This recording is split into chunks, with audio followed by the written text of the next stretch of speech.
인생에서 두 번째 크게 방황하는 시기가 바로 중년의 시기입니다. 이 중년의 시기도 이 젊음과 늙음이 부딪히면서 오는 그 불안, 두려움, 혼란함, 이것들이 잘 정돈이 안 되면 10대 애들처럼 되게 철없는 행동들도 하고 주위에서 어쩜 저러지?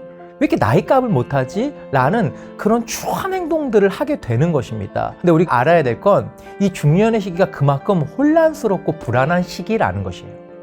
교양식 구독자 여러분들 안녕하세요. 강사 겸 작가로 활동하고 있는 정성훈이라고 합니다. 심리학을 기반으로 기업에서는 관계와 갈등, 또 변화에 대해서 오랜 시간 강의하고 있고요. 또 심리학 책으로 많은 독자분들 만나서 활발한 소통하고 있습니다. 만나서 반갑습니다. 같은 나이인데도 어떤 사람은 되게 품이 있어 보이고 어떤 사람은 소위 말해서 좀 나이값 못한다, 추잡하다, 뭐 이렇게 격없다라는 이야기를 듣기도 하는데요. 이 두 가지 경우는 어떤 차이점이 있는지 중년 이후에 우리가 조심해야 하는 취해지는 행동, 그 이유에 대해서도 좀 알고 싶어요.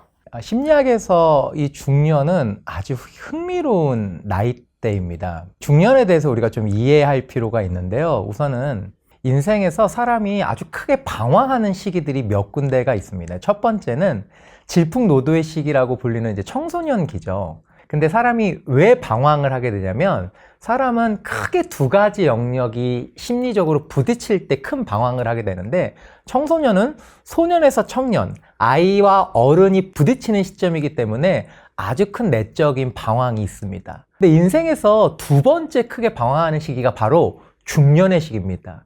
중년은 젊은 것도 아니고 늙은 것도 아닌 젊음과 늙음의 시기가 부딪히는 시기거든요. 그래서 사실 10대 아이들이 막 사고치고 아직 사람이 아니다 이런 얘기를 많이 하잖아요. 그게 내적인 혼란함이 잘 정리가 안 돼서 그런 건데 이 중년의 시기도 이 젊음과 늙음이 부딪히면서 오는 그 불안, 두려움, 혼란함, 이것들이 잘 정돈이 안 되면 10대 애들처럼 되게 철없는 행동들도 하고 주위에서 어쩜 저러지? 왜 이렇게 나이값을 못하지? 라는 그런 추한 행동들을 하게 되는 것입니다. 근데 우리가 알아야 될 건 이 중년의 시기가 그만큼 혼란스럽고 불안한 시기라는 것이에요. 한때 참 핫했던 키워드인데요. 영포티도 그런 심리에서 나오는 걸까요?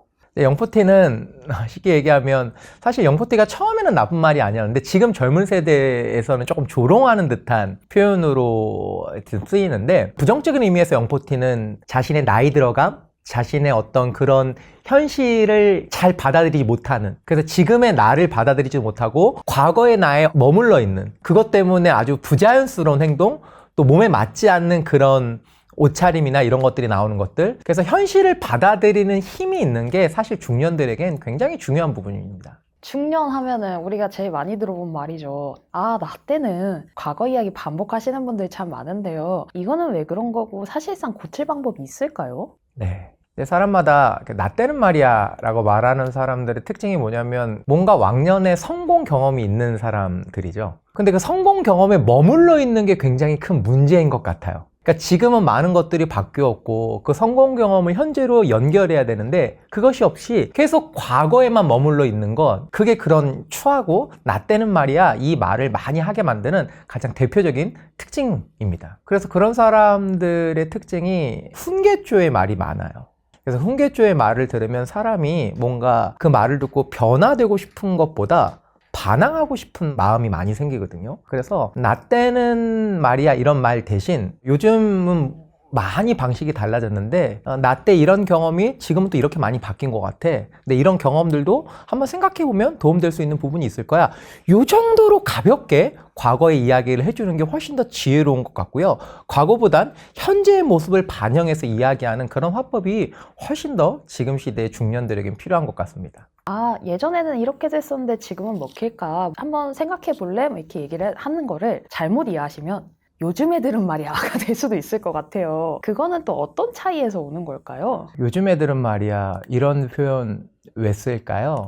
그런 말을 많이 쓰는 분들이 대체적으로 현실 감각이 떨어지는 사람들이죠. 세상은 변하고 내가 살던 시대와 지금 사는 사람들의 모든 의식과 생각이 다른데 내가 경험한 것들이 지금에게도 맞다, 내 생각이 맞다. 이런 고집스러운 것들이 마음 안에 강하게 있는 사람들이 주로 그런 말을 많이 하는데요. 어려운 건 그런 사람들은 주위에서 말해줘도 잘 안 고쳐집니다. 본인이 깨닫고 변해야 되는데 참 그런 분들이 깨닫는 시점이 빨리 오기를 우리가 바랄 뿐이죠. 우리가 할 수 있는 게 많이 없죠. 이런 분들도 계세요. 젊었을 때는 또 안 그러셨을 것 같은데 나이 들면 유독 또 욱하거나 자기도 모르게 좀 말을 공격적으로 하시는 분들. 이럴 때는 좀 어떻게 하면 좋을까요? 욱하거나 공격적으로 말하는 것, 이거 정말 조금 우리가 깊이 생각해 볼, 그리고 되게 단순하게 이야기하기 어려운 여러 가지 우리나라의 문화적인 특징들이 여기 안에 배경으로 작용하는데요. 우리나라에서 나타나는 대표적인 심리적 질병이 하나가 있는데요. 예를 들면 최근에 설문조사에서 광화문하고 강남역 일대 직장인들이 점심시간하고 퇴근 이후에 어떤 병원 진료 과목이 제일 많은지 통계 내본 적이 있거든요. 신경정신과가 1위가 나왔습니다. 사실 뭐 내과나 이비인후과 갈 때는 나 병원 가 이런 얘기 하겠지만 보통 직장인들이 정신과 갈 때는 병원 간다고 얘기를 잘 안 하거든요. 근데 실제로 진료 통계는 정신과. 그러니까 굉장히 이제 심리적인 어려움을 많이 겪는 건데요. 가장 많이 나오는 진단 중에 하나가 이제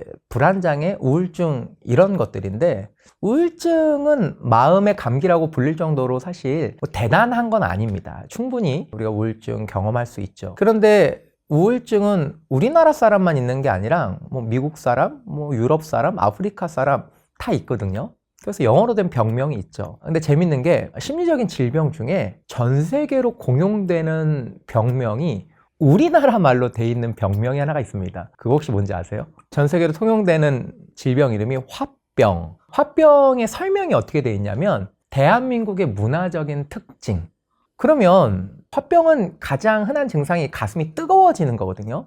그래서 일상생활이 어려운 건데 직장 생활하는 사람이 화병 증상이 나타나면 일에 집중하기 어려울 거고 가정주부도 마찬가지죠. 없어져야 될 문화여야 되는데 우리나라에 어떤 문화가 이런 화병을 만드는 걸까요? 화병이 만들어지는 가장 큰 원인은 우리나라의 참는 문화입니다. 그러니까 사람이 참으면 어떤 일이 있냐? 욱해요. 그러니까 이 욱한다는 현상 하나를 설명하는데 이렇게 우리나라에 배경이 있는 거죠. 그리고 욱할 때 공격적인 성향이 당연히 나타나죠. 왜냐하면 오랫동안 참았던 감정이 욱하고 나타나는 거니까 이 부정적인 감정은 참아놓으면 공격성을 가지고 있거든요.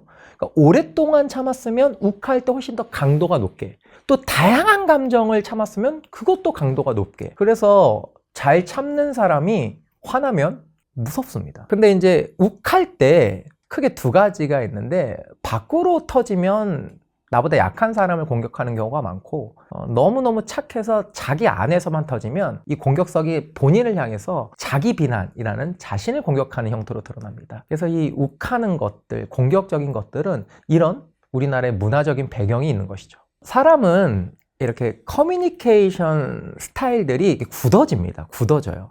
그러니까 중년이면 보통 이제 40년, 50년 인생을 살아오신 분들이잖아요. 그러니까 지금 이 오랫동안 참아놨던 부정적인 감정이 중년 때 터지는 경우들이 있어요. 왜냐면 이 중년은 아까 제가 혼란의 시기라고 하기도 했고 또 하나 내가 앞으로 인생을 어떻게 살 것인가 두 번째로 고민을 많이 하는 시기이기 때문에 이제 그게 그런 고민들 중에 내 안에 쌓여있던 게 확 하고 터질 때가 있는데 그렇게 오랜 시간 참아놨던 부정적 감정이 밖으로 터지는 것이 아니라 안으로 터졌을 때 그런 중년들은 방 한 구석에서 어떤 식의 생각을 많이 하냐면 내 인생이 이렇게 된 거 다 나 때문이야 라는 끊임없는 자기 비하, 자기 비난을 하게 됩니다. 그래서 이 중년이 두 가지로 양극화가 되는데요. 굉장히 삶의 경험으로 아주 건강한 모습으로 올라가는 사람도 있지만 한없이 곤두박질 치는 경우들도 중년의 시기에 많이 나타납니다. 얘기를 듣다 보니까 저는 좀 무섭기도 한데요.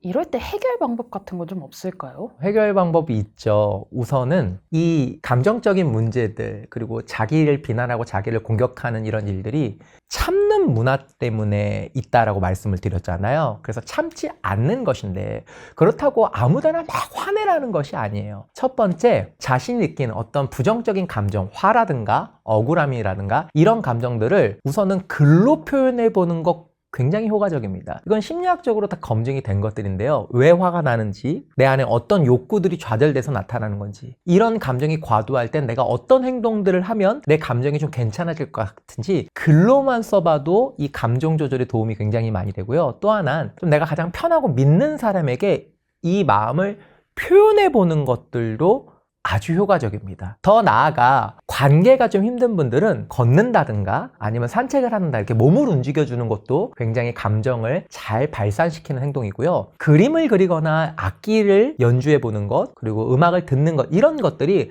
감정을 건강하게 나가게 만드는 아주 대표적인 활동들입니다. 이런 것들을 좀 꾸준히 해보시기를 저는 적극 권장합니다. 우리나라의 중년들에게. 거친 모습뿐만 아니라 돈에 집착하거나 시대에 맞지 않는 성적 농담을 과하게 한다던가 이런 유치한 모습들도 저희가 일상 속에서 종종 볼 수도 있는데요. 이런 것도 왜 이렇게 되는 거고, 우리는 도대체 이런 중년이 되지 않으려면 어떤 걸 조심하는 게 좋을까요? 한마디로 좀 철없는 중년들이죠. 중년이 되면 체력도 떨어지고 외모도 변하고 이제 그렇게 되잖아요. 이게 좀 사람을 서글프게 만듭니다. 근데 또 그런 상황에서 자존심을 지키고 싶어 하는 남자들이 있어요. 내가 체력도 외모도 또 사회적으로 지위가 떨어져도 뭔가 자존심을 지키고 싶을 때 그런 거친 행동, 또 자극적인 농담, 그런 것들을 통해서 뭔가 내 깊이 숨겨져 있는 그 인정 욕구, 이런 식으로도 내가 주목받고 내가 뭔가 중심에 서기 원하는, 근데 이것이 굉장히 이제 왜곡된 모습인데 자기도 모르게 그런 모습들이 나가는 경우가 많죠. 근데 이런 현상들은 보통 보면 무의식적이에요. 그러니까 내가 무의식적이란 건 뭐냐면 나도 모르게 그런 행동들이 나온다는 거예요. 그러니까 내 깊은 곳에 내가 아직 중년이지만 내가 주목받는, 그리고 인정받는 사람이 되고 싶어, 이런 게 무의식 밑에 깔려 있고 의식으로 올라오진 않기 때문에 내가 어떤 이유에서 이런 행동들을 하는지 본인 스스로는 알기 힘들죠. 그런데 그렇게 철없이 성적인 농담 자극적으로 하고 돈에 집착하고 이렇게 주위 사람들에게 쯧쯧 혀를 차게 만드는 사람들은 그 깊은 곳에 가면 그 중년에서 오는 그런 서글픔과 쓸쓸함들을 건강한 방식으로 해소하지 못하는, 그리고 그 인정받고 싶은 욕구가 왜곡된 말과 행동으로 나오는 사실 안타까운 사람들입니다. 본인이 그런 과한 농담을 하거나 거친 행동을 할 때 그게 찰나잖아요. 그래서 지나가기 때문에 상처받은 사람은 기억하지만 그 사람은 시간이 지나서 어렵게 그 얘기를 했을 때 내가 그랬어? 아니면 자기가 한 행동이 그 정도까지 심한 건 아닌데 왜 네가 예민하게 나와? 이렇게 나오는, 그러니까 이런 사람들은 좀 더 발달이 되면 상대방의 감정을 느끼는 그런 감정적인 감수성도 굉장히 떨어지게 돼요. 그러니까 이런 철없는 중년들과 함께 생활하기가 더더욱 어려워지죠. 근데 그런 사람들이 주위에 생각보다 꽤 많이 있습니다. 이런 철없는 행동들과 과거에 아직 가부장적이거나 굳어진 사고를 가지고 있는 건 좀 다른 건가요? 보시면 우리가 보통 참 쟤 철없어 이런 얘기를 할 때, 예를 들면 뭐 나이가 20살이 됐는데 쟤 왜 이렇게 철이 없어 라고 할 때 우리가 깔려있는 심정은 쟤 나이는 20살인데 왜 이렇게 아직도 아이처럼 굴어? 이런 거거든요. 그럼 아이들의 특징은 뭐냐면 내가 맞아요. 어릴수록 내가 맞아요. 그러니까 철이 들수록 내가 틀리고 너도 맞을 수 있다, 이 생각들이 확장되는 게 철이 드는 현상이고요. 철이 없을수록, 아이 같을수록 내가 맞아, 내가 원하는 대로 할 거야. 근데 그 가부장적인 사람들의 특징이 뭐예요? 과거에 자기가 맞다라고 생각하는 거를 지금도 맞다라고 고수하는 거잖아요. 세상이 바뀌고 사람이 바뀌었는데도. 그러니까 일종의 그것은 철없음과 같은 맥락선상에 있다라고 봐도 충분히 과언이 아니죠. 가부장적인 아버지와 사춘기 자녀들이 충돌하는 경우가 굉장히 많았거든요, 가정 내에서. 이럴 때 주요 쟁점이 되는 그런 심리학적인 주제 같은 게 있을까요? 사춘기 자녀와 아버지와의 갈등, 이거는 지극히 자연스러운 현상입니다. 예를 한번 들어볼게요. 아버지가 출장을 갔다 왔어요. 2박 3일간. 출장을 갔다 왔는데 집에 딱 왔는데 중3짜리 딸이 아빠가 딱 오니까 아버지 출장 다녀오셨어요. 그동안 피곤하셨죠? 아버지 제가 식사도 차려놨습니다. 엄마는 잠깐 나가셨거든요. 아버지 피곤하시니까 식사하고 설거지 그대로 두세요. 제가 설거지하고 저는 오늘 새벽 3시까지 공부하다가 자겠습니다. 저는 아버지에게 큰 힘이 되고 싶어요. 1번 딸이고요. 2번은 딱 아버지가 2박 3일 출장 갔다 왔는데 아빠 보지도 않아요. 소파에서 핸드폰 하고 있어요. 그래서 아빠가 한마디 합니다. 야, 너는 아빠가 2박 3일 만에 왔는데 얼굴도 안 보냐? 딸이 왔어? 야, 너 숙제는 했어? 왜 오자마자 잔소리야? 짜증을 확 내면서 방문을 쾅 닫고 들어가요. 막 속이 터지죠. 여러분들 지금 1번과 2번 딸 중에 발달 심리학에서 잘 자라고 있는 딸은 1번 같으신가요? 2번 같으신가요? 그 발달 심리학에서 잘 자라고 있는 딸은 2번입니다. 1번 너무 무섭지 않나요? 사춘기 딸이 그런 행동을 한다고요? 이 청소년기는 아이와 어른이 부딪히는 아주 혼란스러운 시기라고 했죠. 그때는 부모로부터 이렇게 떨어지고 싶은 마음이 강력해서 그냥 막 짜증이 나고 반항하고 싶은 마음이 드는 시기예요. 그런데 이 사춘기 자녀의 아버지도 중년이잖아요. 똑같이 젊음과 늙음이 부딪히는 혼란스러운 시기. 그래서 보건복지부 홈페이지 같은데 행복한 가족 사진 보면요, 30대 엄마 아빠랑 4살 5살 애들이에요. 절대 이 보건복지부 행복한 가족 사진에 등장하지 않는 사진은 엄마 아빠 중년, 애들 사춘기. 이건 행복한 가족 사진으로 등장하지가 않아요. 심리학적으로 맞지가 않아요. 근데 이제 이 아버지가 중년의 시기에 유연한 사고로 좀 이 젊은 딸이나 아들, 사춘기 아들, 딸들을 잘 수용하고 받아주는 성격이면 그래도 조금 마찰이 적을 텐데, 그렇잖아도 아주 반항심이 높아지고 혼란스러운 이 사춘기 자녀인데 아버지도 고집스러워요. 그리고 자기 삶의 방식만 고수해요. 그러면 아주 집에서 전쟁이 나는 게 자연스러운 현상이고요. 지금 그런 집들, 또 이 영상 보시는 분들 중에 이거 우리 집 얘기인데 이렇게 하시는 분들 꽤 많을 겁니다. 근데 이게 힘든 이유는 사춘기도 힘든 시기고, 이 중년의 시기도 혼란스러운 시기고, 이 지진이 나는 혼란스러운 시기가 공존하는 이 시간, 힘든 시간입니다. 힘내세요.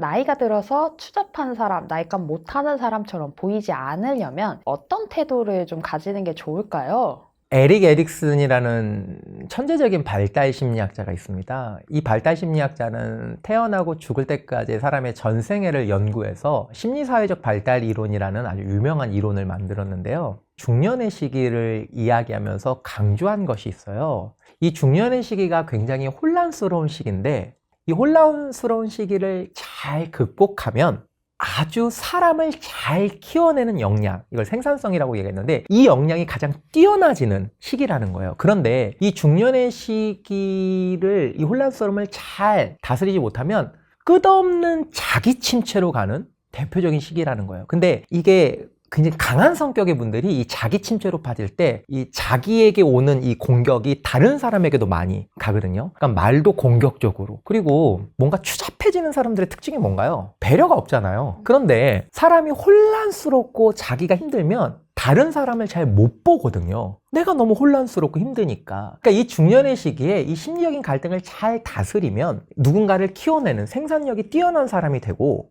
이 혼란스러움을 잘 못 다스리면 자기 침체에 빠지고 누군가를 전혀 배려하지 않는 추잡하고 공격적이고 자기 비난하는 사람이 되는 거예요. 그래서 이 에릭슨이 강조한 게 있는데, 자기 침체가 전혀 없을 수는 없다. 하지만 자기 침체보다 마음을 잘 다스려서 누군가를 잘 키워내는 그 생산성이 조금 더 높아지는 역량이 더 크다면, 이런 사람은 어떤 중년이 되냐? 굉장히 호의적인 중년이 된다라고 얘기해요. 호의라는 건 뭐냐면 친절하고 뭔가 좀 받아주고 수용하고 견뎌내고 그 삶의 연륜을 통해서 나와 다른 사람을 인정해주고, 그런데 그 중년에 오는 불안함과 두려움을 잘 극복하지 못해서 생산성보다 자기 침체가 더 커지는 사람, 이런 사람은 호의적인 사람이 아니라 권위적인 사람이 된다라고 이 에릭슨이 이야기합니다. 권위적인 사람이 가장 많이 하는 말이 뭔지 아세요? 너가 감히 나한테, 이거예요. 너가 감히 나한테. 이게 권위적인 사람의 특징이에요. 내가 누군데, 내가 너보다 나이가 많은데. 물론 그걸 밖으로 표현하는 사람은 진짜 센 사람이고요. 표현 안 해도 내면 안에 너가 감히 나한테, 아들 보고 딸을 보고 회사에서 윗사람을 보고 네가 감히 나한테, 이게 굉장히 권위적인 사람의 특징이죠. 너네가 뭘 한다고, 이런 것들이 내면에서 마구마구 올라오는 사람들은 에릭슨이 봤을 때는 자기 침체에 빠져 있는 사람들입니다. 돈이 아무리 많아도 늘 조급하고 불안해 보이는 사람들이 있고요. 형편이 그렇게 넉넉하진 않지만 늘 평정심을 유지하시는 분들도 있는데요. 나이가 들어서 생기는 진짜 이 마음의 여유, 아까 말씀해 주신 건강한 중년이 되기 위해서는 어떻게 해야 되는 걸까요? 돈이 많으면 좋죠. 너무 중요한 거죠. 그런데 돈이 많아도 여유가 없고 늘 쫓기는 사람 있을까요? 없을까요? 참 슬픈 이야기지만 굉장히 돈이 많은 부자가 삶을 그런 식으로 마감했을 때 댓글에 그런 댓글을 많이 봤어요. 아니, 어떻게 건물이 몇 채가 있는 사람이 죽어? 그러니까 이거는 사람들이 굉장히 돈이 많으면 마음도 풍요로울 거다라는 잘못된 생각을 가지고 있어서 그래요. 물론 돈이 여유가 있으면 마음이 풍요로워질 확률이 더 높을 수는 있어요. 근데 돈이 많아도 굉장히 마음이 쫓기고 지옥 같을 수도 있고요. 반대로 돈이 없으면 마음이 힘들겠죠. 무언가 쫓기겠죠. 하지만 돈이 없어도 굉장히 여유로운 마음을 갖는 사람들이 있습니다. 그럼 어떤 것 때문에 그럴까요? 중년의 마음의 여유는요, 가장 중요한 것은 지금 내 삶을 어떻게 해석하고 받아들이느냐입니다. 이 능력이 굉장히 중요한 능력입니다. 제가 이제 강의 현장 가서 나이가 들어가는 게 좋으신 분 손들어 보라 그래요. 그러면 제가 이제 OX 해보라고 하거든요. 20살에서 30살, 30살에서 40살, 40살에서 50 이렇게 나이가 앞자리 숫자가 바뀔 때마다 어떠냐, 난 나이가 들어가는 게 좋다 그런 분들은 동그라미, 난 나이가 들어가는 게 싫다 X. O가 많을까요? X가 많을까요? 10명 중에 9명 다 X 합니다. 가끔씩 이제 동그라미 하시는 분들이 있어요. 근데 보세요, 나이가 들어가는 게 싫다 X 하시는 분들의 99.9%는 다 본인의 신체적인 능력을 보고 X하는 거예요. 예를 들어 피부가 예전 같지 않고 체력이 예전 같지 않고 다 이게 뭐예요? 신체적인 부분이죠. 그러니까 이 신체적인 능력, 외모만 봤을 때 X를 해요. 그런데 우리가 몸으로만 살진 않아요. 예를 들면 인생에서 무엇이 좀 더 소중하지? 내 삶의 우선순위는 뭐지? 내가 어떤 거에 가치를 두고 살아야지? 이런 심리적인 영역은 나이가 들수록 유리할까요? 아니면 젊을수록 유리할까요? 이런 심리적인 건강함은. 시간이 흘러가면 신체적인 능력은 좀 내려가죠. 근데 심리적인 능력은 올라가요. 물론 가끔 안 그런 사람들도 있어요. 나이를 어디로 먹은 거야? 막 이런 얘기를 하는 사람도 있지만, 우리가 아까 얘기했던 치자파 중년처럼. 근데 보통은 나이가 들수록 심리적인, 그러니까 좀 철도 드는 사람들이 많고. 그래서 시간이 흘러갈수록 심리적인 영역은 올라가고 신체적인 능력은 내려가기 때문에 사실 중간 지점에 점을 찍으면 우리가 그렇게 슬프지 않을 수 있어요. 그런데 지금 이야기하는 거, 마음의 여유로움은 내 삶을 어떻게 해석하고 받아들이는가, 이건 심리적인 영역이니까 나이가 들수록, 중년의 나이가 더 들어갈수록 유리한 부분이에요. 이 영상을 보시는 분들에게 한번 여쭤보고 싶어요. 여러분들은 신체적인 거는 제가 이야기할 수 없어요. 근데 심리적인 건강함이 나이가 들수록 더 튼튼해지고 있나요? 그럼 그 핵심은 뭐냐면 지금 내 삶을 어떻게 해석하고 받아들이는가입니다. 예를 들면 중년의 나이인데도 여전히 내 삶을 끊임없이 누군가하고 비교하고 있어요. 그래요. 10대 시절 치열한 20대, 30대까지는 이해해요. 근데 중년의 나이에도 여전히 다른 사람과 내 삶을 비교하고 있다. 이거는 우리가 나이가 들수록 올라갈 수 있는 심리적 영역이 내려가고 있는 부분이 아닐까요? 비교는요, 중년이 되면 다른 사람과 나를 비교하는 게 아니고요, 과거의 나와 지금의 나를 비교하는 겁니다. 중년 여러분들. 두 번째, 내가 통제할 수 없는 건 받아들이는 거예요. 그리고 통제할 수 있는 것에 집중하는 겁니다.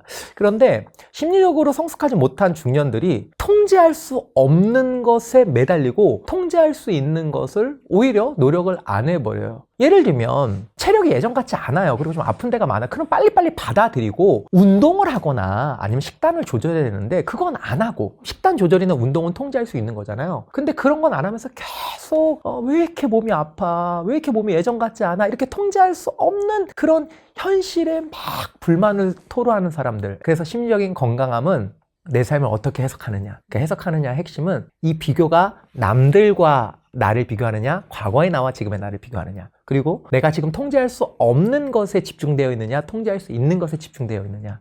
이 것들을 바라보면 지금 나의 심리적인 건강함, 마음의 여유를 좀 정확히 진단해 볼 수 있을 것입니다. 사실 여유가 있어 보이는 사람들 중에서는 알고 보면 여유가 아니라 무책임한 경우도 있잖아요. 두 가지의 차이점이 뭔지 좀 궁금하거든요. 여유가 있다라고 했을 때 어떤 이미지들이 떠오르냐면 뭔가 쫓기지 않고 느긋하고, 그런데 누군가와 함께 할 때의 여유는 좀 다른 것 같아요. 그러니까 나 혼자 있을 때의 여유는 내 타이밍에 맞춰서 무언가를 할 수 있어요, 여유롭게. 그런데 누군가와 함께 할 때의 여유는 조금 달라요. 예를 들면 같이 일할 때 일하는 속도가, 나랑 같이 일하는 사람들은 굉장히 뭔가 속도감 있게 일하는 게 좋아한다면 내가 여유 있는 걸 좋아해도 그거에 맞춰서 맞춰야 되는 그런 능력이 필요한데, 이 여유라는 것이 오로지 내중심적일 땐 여유가 오히려 이기적인 사람, 같이 협업하기 힘든 사람, 그리고 참 누군가의 마음을 멍들게 하는 사람일 수 있죠. 그래서 이 여유롭다라는 건 꼭 누군가와 함께 공존할 수 있는, 그리고 누군가와 함께 조율할 수 있는 여유여야 아주 건강한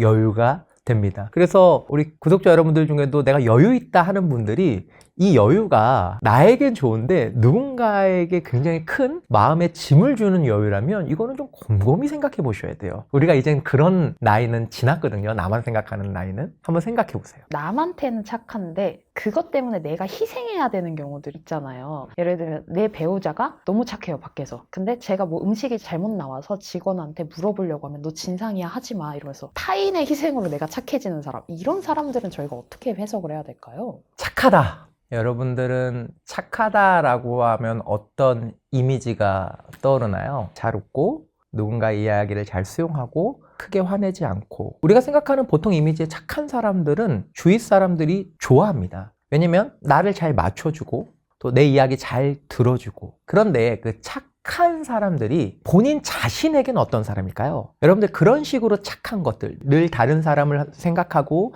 다른 사람을 맞춰주다 보면 내 욕구는 항상 우선순위에서 밀려나게 되죠. 근데 항상 모든 결정이 내 욕구가 아닌 다른 사람의 욕구다. 이것은 우리가 한번 진지하게 고민해 볼 필요가 있습니다. 왜냐하면 우리는 신이 아닌 사람이기 때문에 끊임없이 자기 욕구를 희생만 할 수는 없어요. 그렇게 자기 욕구를 희생하다 보면 어느 날 나도 힘든 날, 지친 날 왜 나만 이렇게 살아야 되지? 난 언제까지 주위 사람들의 욕구를 맞춰주고 살아야 되지? 이런 어떤 현타가 오게 되어 있습니다. 실제로 저는 그런 사람들의 이야기를 많이 상담해서 들었고요. 그래서 진짜 건강한 착함은 다른 사람의 욕구도 보고 내 욕구도 보는 이 균형을 맞추는 것이 굉장히 중요합니다. 그러니까 이 영상을 보시는 분들 중에 내가 늘 누군가에게 희생만 하는 사람이야. 그러면 지금부터는 중년이신 분들이라면, 지금까지 그렇게 오랫동안 살아왔다면 지금부터 내 욕구를 좀 보세요. 가족끼리 메뉴 정할 때 이제 내가 먹고 싶은 것도 한 번씩 이야기하시고, 그리고 혹시 이 영상을 보시는 분들 중에 나는 내 욕구 위주로 보면서 살아왔다, 그런 분들은 이제 좀 다른 사람의 욕구에 손을 들어주세요. 충분히 그렇게 사셨잖아요. 40년 오시면. 중년과 노년에 대한 가장 유명한 말이죠. 나이가 들수록 입은 닫고 지갑을 열어라. 말수를 줄이고 남의 말을 귀담아 듣는 태도가 이런 여유 있는 건강한 중년의 삶과는 얼마나 좀 관련이 있을까요? 관련이 높습니다. 제가 이 중년을 불안도가 높은 시기라고 했는데, 사람은 불안하고 인정 욕구가 강할수록 자기 이야기만 하거나 남을 설득하려 하거나 말을 끊는 경우가 많아요. 반대로 마음에 여유가 있는 사람들은 굳이 자신을 증명하려고 하지 않죠. 그러니까 상대의 이야기를 끝까지 듣고. 그러니까 결국 잘 듣는 힘은 단순한 그런 기술보다 내면의 안정감과 연결되는 경우가 훨씬 더 많죠. 그러니까 결국 이 중년의 불안과 흔들림이 잘 다스려지는 사람이 다른 사람의 이야기를 잘 듣는, 그리고 쓸 때 지갑을 여는 그런 아주 호의적인 사람이 되는 것이죠. 나이가 들수록 인간관계에 오히려 집착 안 하시는 분들이 계세요. 되게 훌훌 털어내시는? 그런 분들은 뭐가 다른가요? 오은영 박사가 방송에서 육아의 목적은 독립이다, 이런 얘기를 했는데, 독립이 잘 되신 분들이죠. 근데 중년이 됐다고 독립이 잘 됐냐? 아니에요. 여전히 의존적인 사람 많아요. 누군가 곁에 꼭 있어야 되고. 근데 심리학적으로 우리는 사회적인 동물이기 때문에 누군가 곁에 있어야 되는 건 맞습니다. 그게 우리를 건강하게 만드는 건 맞아요. 그런데 그게 반드시 내 곁에 누군가 있어야 돼, 이렇게 반드시 머스트가 붙는 순간 이 사람의 마음 건강은 흔들리기 시작해요. 있으면 좋겠지만 없을 수도 있어. 없어도 충분히 나 혼자 잘 서 있을 수 있어. 이런 마음을 갖고 있는 사람들이 아주 건강한 중년의 인간관계를 하는 사람인데요. 여전히 중년인데도 무의식적으로 내 곁엔 누군가가 반드시 있어야 돼, 내가 의지해야 하는 누군가가 반드시 있어야 돼, 이 반드시가 무의식 안에 강력하게 있는 사람들은 이제 그런 사람이 곁에 있지 않을 때 크게 흔들리기 시작하죠. 그래서 사실 내 무의식 안에 무엇이 있느냐는 내가 그런 현상이 벌어졌을 때 얼마나 크게 흔들리느냐 적게 흔들리느냐로 우리가 판단해 볼 수 있어요. 독립적인 거하고요, 고독한 거하고는 좀 어떻게 다른가요? 사람의 인생은 좀 고독하죠. 왜냐하면 주위에 친구들이 많고 나를 지지해주는 사람이 많아도 내 마음 깊은 곳에 모든 것들을 다 이해해 줄 수는 없거든요. 그래서 우리는 일종의 이제 고독할 수밖에 없는 존재입니다. 그런데 이 독립이라는 건 건강한 고독함에 속해요. 건강한 고독함이란 뭐냐면 그런 것들, 누군가 나를 깊이 이해해 줄 수 없는 그런 것들을 받아들이는 거죠. 그래, 내 주위에 친한 친구들이 있고 많은 사람들이 있어도 나를 완전히 오롯이 이해할 수 없는 것이 사람과 사람의 관계야. 이런 고독함을 건강하게 받아들이는 사람들은 독립적으로 무언가를 할 수 있어요. 그런데 어떻게 세상에 이렇게 나를 이해해주는 사람이 하나가 없어? 어떻게 내 맘 같은 사람이 하나도 없어? 세상은 왜 그러는 거야? 이것은 건강하지 못한 고독감이죠. 건강하지 못한 고독감 쪽으로 가면 독립이 잘 안 돼 있는 사람이죠. 그런데 주위에 꽤 있습니다. 예, 이 고독감 자체를 좀 견디지 못하는 사람들이 의외로 많이 있어요. 그래서 끊임없이 주위 사람들을 힘들게 해요. 제 주위에도 그런 사람들이 있습니다. 그런 사람들은 내 안에 채워지지 않는 그것들을 끊임없이 주위 사람들로 인해 채우려고 해요. 근데 결과는 어떻게 되냐면 결국 그 사람은 상처받아요. 왜냐면 그건 그 누구도 채울 수 없는 마음의 영역이거든요. 근데 내 안에 그 누구도 채울 수 없는 마음의 영역을 채우려고 남편에게, 남자친구에게, 친구에게 이 마음의 허전함을 너가 채워줘. 그 사람이 채울 수 없어요. 그건 신의 영역입니다. 그리고 내가 그냥 이 땅을 살면서 이렇게 내 안에 채워지지 않는 고독감과 공허함이 있는 거구나. 그게 인생이구나. 이렇게 받아들이고 사는 사람이 독립적인 사람인데 독립적이지 않은 사람은 그 채워지지 않는 영역을 끊임없이 이 사람에게 저 사람에게 채우려고 해요. 그러니까 주위 사람들은 지치죠. 내가 그걸 어떻게 채워? 내가 채울 수 없는 영역인데 이렇게 말하면 야 우리 관계가 그런 관계 아니잖아. 어떻게 너 나한테 그렇게 말할 수 있어? 이런 끊임없는 갈등이 무한반복됩니다. 진짜 건강한 사람, 독립적인 사람은요. 이 고독감을 건강하게 해석하고 받아들이는 사람입니다. 여러분들은 어떠신가요? 건강한 고독감을 갖고 계시나요? 아니면 건강하지 못한 고독감을 갖고 계시나요? 한번 자신에게 물어봤으면 좋겠어요. 독립적이지 못한 사람들은 대표적으로 모든 결정이 나에게 나오지 않고 주위 사람들로부터 나오죠. 그러니까 옷을 살 때 내가 좋아하는 옷을 사기보다 주위 사람들에게 멋져 보이는 옷, 물론 그거를 고려할 필요가 있죠. 근데 그게 다이면 문제가 있는 거예요. 그러니까 무슨 결정을 할 때 우선은 중심은 내가 좋아하고 내가 선택하는 것이어야 되는데 무엇을 먹을 때, 무엇을 살 때, 무슨 행동을 할 때, 심지어 내 진로를 정할 때도 내가 아닌 다른 사람이 나의 모든 결정의 주체자다. 이건 누가 봐도 독립적이지 않잖아요. 여러분들이 무언가를 결정할 때 내가 좋아하고 내가 원하는 것, 내 모든 판단과 결정의 주체가 나인지 아니면 주위 사람인지 이것을 보면 내가 독립적인 사람인지 아닌지 금방 알 수 있죠. 중년과 노년에는 인간관계 다이어트라 이런 표현이 있을 정도로 관계망이 좀 줄어들기도 하는데요. 심리적으로 혼자 살아가는 것, 특히 아까 말씀해주신 독립이 가지는 좀 중요성에 대해서도 듣고 싶어요. 중년 이후에는 자연스럽게 관계 변화, 또 은퇴, 자녀 독립, 인간관계가 또 축소됩니다. 옛날에는 학교 가면 딱 친구들이 있잖아요.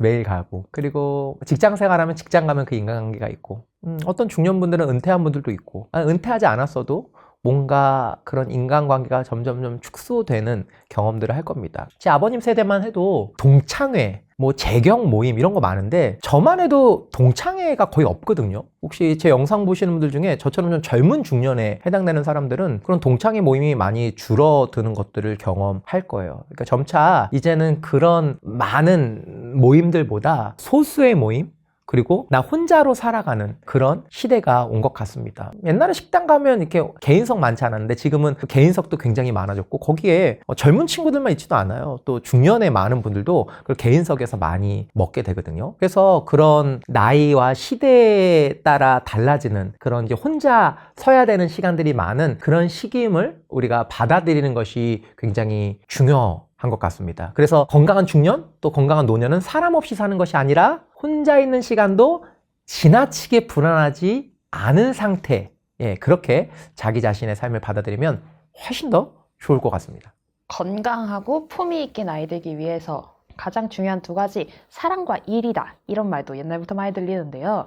이 두 가지가 중년 이후의 삶에서 정말 얼마나 중요도를 가지고 있나요? 중년을 보통 심리학자들마다 기준이 좀 다른데요. 가장 보편적인 게 40에서 60세거든요. 중년도 초기, 중기, 말기로 나눌 수 있을 것 같아요. 한 40에서 46, 7세면 초기 중년, 46, 7세에서 한 54세 정도는 중기 중년, 그리고 이제 53, 4세 이후로는 중년 말기. 제가 이제 중년의 중기 정도로 이제 접어드는데 이 중년이요. 왜 그렇게 중요하냐? 심리학에서는 중년을 인생에서 마지막으로 꿈을 꾸는 시기라고 이야기합니다. 낭만적이기도 하고 한편으로는 두려움도 오죠. 왜냐면 10대 때 꿈꾸죠. 우리 작가님 나이도 여러 가지 꿈이 있잖아요. 내 미래에 막 그려보잖아요. 근데 이 중년은 인생에서 마지막으로 꿈을 꾸는 시기예요. 그러니까 아주 비장해지죠. 그러니까 비장해진다는 건 마지막으로 꿈을 꾸는 시기니까 잘 되면 너무 좋지만 안 되면 끝없는 자기 침체. 그리고 이제 중년 말기로 가잖아요. 그러면 중년 말기는 어떤 특징이 있냐? 아, 내 인생은 딱 여기까지구나를 받아들이는 시기가 중년의 말기예요. 그러니까 중년의 초기, 중기 때 이제 마지막 꿈을 꾸고 중년의 말기가 되면 아, 내 인생은 좀 여기까지구나. 예를 들면 직장 다니는 분이 평생 임원을 꿈꾸고 달렸는데 그 시기쯤 되면 아, 내가 임원은 안 되겠구나. 그러니까 중년 초만 해도 희망이 있잖아요. 근데 중년 말 되면 아, 내가 임원은 내 인생에서 임원은 안 되는구나. 저희 아버지가 군인이었는데 대령으로 전역을 하셨는데 대령이면 끝까지 별을 다는 게 꿈이잖아요. 근데 이제 중년 말기가 되면 아, 내가 장군은 되지 못하는구나. 그러니까 여러 영역에서 내 꿈을 받아들이는 시기예요. 그러니까 아주 설레기도 하지만 서글퍼지기도 하는. 물론 지금 100세 시대가 오면서 이 중년이 좀 더 뒤로 연장된 느낌들은 있지만 어찌됐든 중년의 마지막에 가면 그런 인생을 받아들이는 시기가 옵니다. 근데 여기서 중년 초든 중기든 끝이든 아주 중요한 키워드 두 개가 이 질문에 나온 일과 사랑이에요. 사실 이 이야기는 누가 한 거냐면 심리학의 거장 프로이트가 한 이야기입니다. 프로이트가 말하는 행복은 간단해요. 일하고 사랑하라. 우선 여기서 말하는 사랑은 관계를 이야기합니다. 그냥 연인, 남편, 아내뿐만 아니라 주위 사람들과 관계. 그러니까 이 중년이 초기든 중기든 말기든 내 주위 사람들과 어떤 관계를 맺느냐가 중요한데요. 보통 이렇게 뭐 인간관계 잘한다 그러면 굉장히 많은 사람들과 인간관계를 잘 맺는 걸 생각하는데 진짜 인간관계를 잘 맺는 건 내 주위에 있는 그 핵심 인물들과 인간관계를 잘하는 거예요. 내 바운더리에 보통 한 사람이 바운더리 안에 좀 진짜 가까운 사람들을 한 5명, 10명? 20명을 넘지는 않을 거거든요. 그 사람들과 잘 지내는 거. 그러니까 프로이트가 얘기한 사랑, 그거는 그 내 바운더리에 있는 사람들과 잘 지내는 능력. 일은 단순한 일이기도 하지만 이제 우리가 은퇴를 하는 중년들도 계시니까 여기서 말하는 의미는 나에게 의미를 주는 무언가. 직장 생활할 때는 그 일이 나에게 의미로 다가오면 이제 거기서 프로이트가 얘기한 진짜 일이 되는 거고요. 은퇴 이후에도 돈벌이 수단이면 좋겠지만 그렇지 않더라도 나에게 의미를 주는 무언가를 하고 있는 것. 그래서 이 중년 때 프로이트가 이야기하는 이 핵심적인 일과 사랑, 이 두 가지를 잘 지켜내는 고민을 치열하게 해야 됩니다. 내 마음속 옹졸함과 조급함 버리고 이렇게 좋은 중년이 되기 위한 시청자분들에게 응원 한마디만 해주세요. 제가 나이가 들수록 신체적인 능력은 떨어지고 심리적인 건강함은 올라간다라고 하지만 이게 모든 사람에게 적용되는 건 아닙니다. 그러니까 모든 사람이 시간이 지난다고 심리적으로 여유 있어지고 누군가에게 베푼 호의감이 늘어나는 건 아니죠. 제가 중년의 특징을 말씀드렸지만 자기 침체로 빠지는 사람들도 있으니까. 그래서 이 중년의 시기에는 끊임없이 자기를 돌아보고 또 주위 사람들에게 내가 어떤지 좀 물어보고 이런 자기 객관화, 타인 객관화를 해보는 꾸준한 연습들을 해보는 것이 이 중년들에게 꼭 필요합니다. 지금 중년 초기 중기라면 마지막 꿈을 꾸는 시기일 텐데 후회 없이 하루하루를 보내셨으면 좋겠어요. 중년의 말기에 계신 분들은 이제 내 삶의 어느 정도를 받아들이는 시기일 텐데요. 그래도 지금은 100세 시대로 훨씬 더 중년의 시기가 길어진 만큼 기존의 학자들이 정해놓은 틀에서 벗어나 또 새로운 꿈을 꿔보시라고 저는 권장하고 응원드리고 싶습니다. 그리고 너무 완벽해지려고 하기보다 어제보다 조금 나아지는 나를 만나는 것, 거기에 핵심을 둔다면 여러분들의 미래는 밝을 것입니다.